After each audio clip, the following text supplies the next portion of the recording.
Viewers, मैं doctor Arvind, आपका teacher, आपका गाइड, आपका काउंसलर विश्वजीत एजुकेशन में आपका स्वागत करता हूं, हार्दिक अभिनंदन करता हूं। जैसा कि आप देख पा रहे हैं आपके सामने क्वेश्चन नंबर 9 है। हमें क्लासिफाई करना है फॉलोइंग जो स्टेटमेंट्स नीचे दी हुई है एज वो रेशनल है या इरेशनल नंबर है।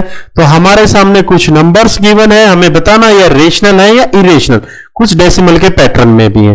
फर्स्ट नंबर हमारे सामने 23 आ रहा है। 23 को मैं एक्सपेंड करना चाहूं, अगर मैं 23 को एक्सपेंड करना चाहूं तो उसके लिए मुझे इसका रूट कैलकुलेट करना पड़ेगा, और इसका रूट जो भी आएगा, इसका रूट हमें पता है ये इसका रूट एक इंटीजर नहीं होगा, इसका रूट एक इंटीजर नहीं होगा, तो इसका रूट एक क्या होगा, डेसिमल नंबर होगा। वो क्या होगा, एक डेसिमल नंबर होगा।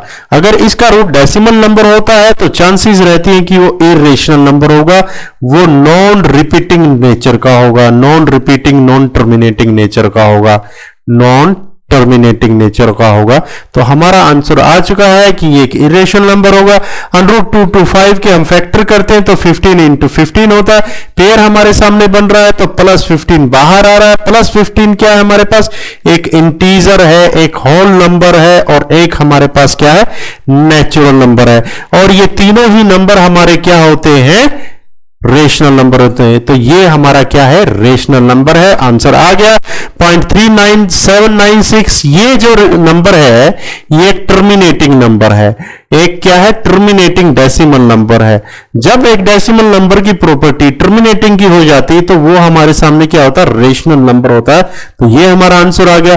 अब हमारे सामने जो क्वेश्चन है ये एक नॉन टर्मिनेटिंग का है, नॉन टर्मिनेटिंग का है, और नॉन टर्मिनेटिंग होने के साथ साथ चेक करते हैं क्या रिपीट कर रहा है इसमें 478 478। इसका मतलब है कि ये जो 478 3 डिजिट है इसमें रिपीट कर रही है, तो ये एक रेशनल नंबर होगा, और वो होगा 478 के ऊपर बार लगा देते हैं, और ये रेशनल नंबर होगा कैसा, नॉन टर्मिनेटिंग कैटेगरी का, और विद रैकरिंग प्रॉपर्टी का होगा, रिपीटिंग प्रॉपर्टी का होगा।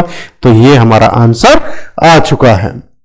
तो लास्ट जो क्वेश्चन हमारे सामने, ये हमें एक नंबर गिवन है, ये नंबर मैं देख पा रहा हूं एक नॉन टर्मिनेटिंग नंबर है, नॉन टर्मिनेटिंग नंबर है। तो यहां से मैं जज नहीं कर पाऊंगा कि रिपीट कि ये रेशनल इरेशनल, मैं इसमें देखता हूं कि इसमें रिपीटेशन हो रही कहीं, ये 10101 1000 फिर 401, ये नॉन रिपीटिंग है, नॉन रिपीटिंग है, क्योंकि इसमें कहीं पर भी कोई ब्लॉक या सिंगल डिजिट्स रिपीट नहीं कर पा रही है, रिपीट नहीं कर पा रही, तो ये एक इरेशनल नंबर होगा, क्यू बार होगा।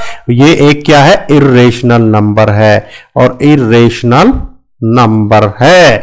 तो ऐसे नंबर इरेशनल नंबर होते हैं। ये हमारा आंसर आ गया। ये था इस 1.3 एक्सरसाइज का लास्ट क्वेश्चन।